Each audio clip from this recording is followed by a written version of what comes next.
বিসমিল্লাহির রহমানির রহিম।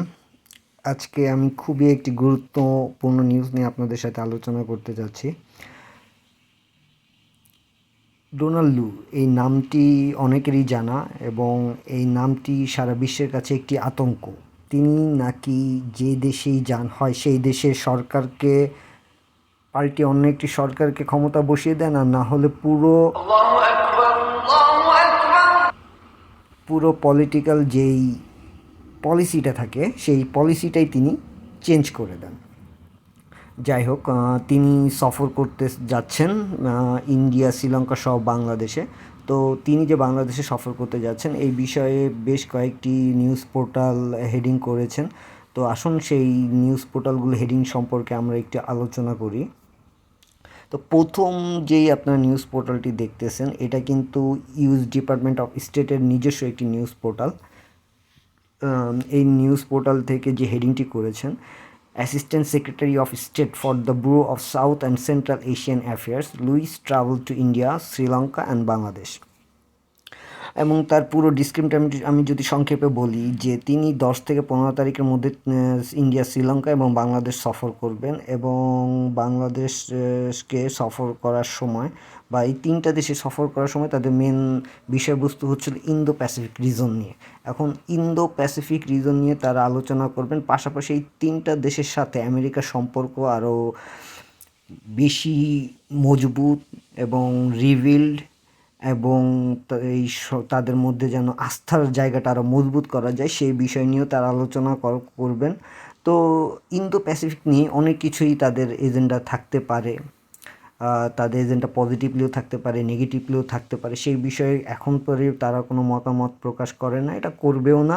বাট প্রকৃত অর্থে আমরা যখন দেখব যে ডোনাল্ড লু বাংলাদেশ, ইন্ডিয়া এবং শ্রীলঙ্কা, বিশেষ করে বর্তমানে যে ক্রাইসিস যাচ্ছে বাংলাদেশ সফর করার পরে তিনি যখন আমেরিকায় ফিরে যাবেন এবং কিছুদিন পরে যখন আমেরিকার সাথে বাংলাদেশের সাথে যে রিলেশনের মোটিভটা থাকবে সেই মোটিভের উপরেই ডিপেন্ড করবে যে আসলে তিনি কি এজেন্ডা বা সে কী চাচ্ছেন বাংলাদেশের সাথে। তো এই ক্ষেত্রে ভালো দিকও হইতে পারে, যেহেতু ডক্টর ইউনূসের একটি ফেস ভ্যালু আমেরিকায় রয়েছে। তো ডক্টর ইউনূসের সাথে আমেরিকার যে সম্পর্কটা সেটা ব্যবহার করে তিনি চাইলে বাংলাদেশের জন্য অনেক ভালো কিছু বয়ে আনতে পারেন। যাই হোক, তো আরও কিছু নিউজ পোর্টাল রয়েছে, তো আসুন আমরা আরও কিছু নিউজ পোর্টাল দেখি। তো আমাদের বাংলাদেশের একটি বিখ্যাত নিউজ পোর্টাল সেটা হচ্ছে দ্য ডেইলি স্টার। তো ডেইলি স্টারে যে হেডিংটা করেছে একদম হুবহু ঠিক আমেরিকা যে গভর্নমেন্টের যে নিউজ পোর্টালটি সেই পোর্টালটির একদম হুবহু কপি করার মতোই তিনি তারা হেডিং করেছেন এরকম, message from Donald Lu's visit reset reveal and strength. অর্থাৎ এই বাংলাদেশের সাথে আমেরিকার যে সম্পর্ক সেটা রিসেট করতে চাচ্ছেন, রিভিল করতে চাচ্ছেন এবং স্ট্রেংথ করতে চাচ্ছেন, অর্থাৎ মজবুত করতে চাচ্ছেন। অর্থাৎ বিগত যে সরকার ছিলেন সেই সরকার আমলে আমেরিকার এবং বাংলাদেশের সাথে সম্পর্ক অনেকটাই খারাপের দিকে ছিল, সে সম্পর্কটা কীভাবে রিসেট করা যায়, রিভিল করা যায় এবং মজবুত করা যায়, এবং এই বিষয়টাই জোর দিয়েছেন দ্য ডেইলি স্টার হেডিংটি। তো এবার আসুন আরেকটা পোর্টাল দেখি বাংলাদেশে, যেটা হচ্ছে হলো ঢাকা ট্রিবিউন অনলাইন পোর্টাল। তো এটাও সেম টাইপেরই একটি হেডিং করেছেন, ডোনাল্ড লু ভিজিটে বাংলাদেশ তো টু রিবিল্ড ট্রাস্ট।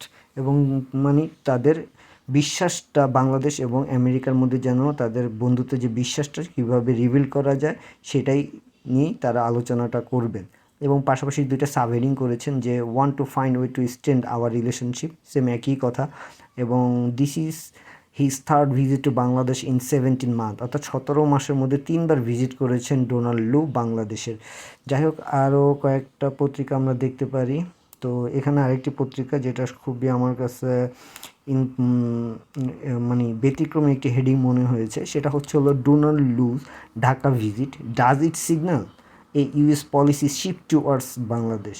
অর্থাৎ সারা বিশ্বের দেশের মধ্যে যেই কথাটা লোকে মানে মাথার মধ্যে বড় বড় দেশের মধ্যে যে জিনিসটা কাজ করে যে ডোনাল্ড লু যেই দেশে যায় সেই দেশেরই পলিসিটাই চেঞ্জ করে দেন, ঠিক এরকমই একটা ইঙ্গিত দিয়েছে দ্য ওয়ার, ইন্ডিয়ান একটি পত্রিকা, ফেমাস একটি পত্রিকা।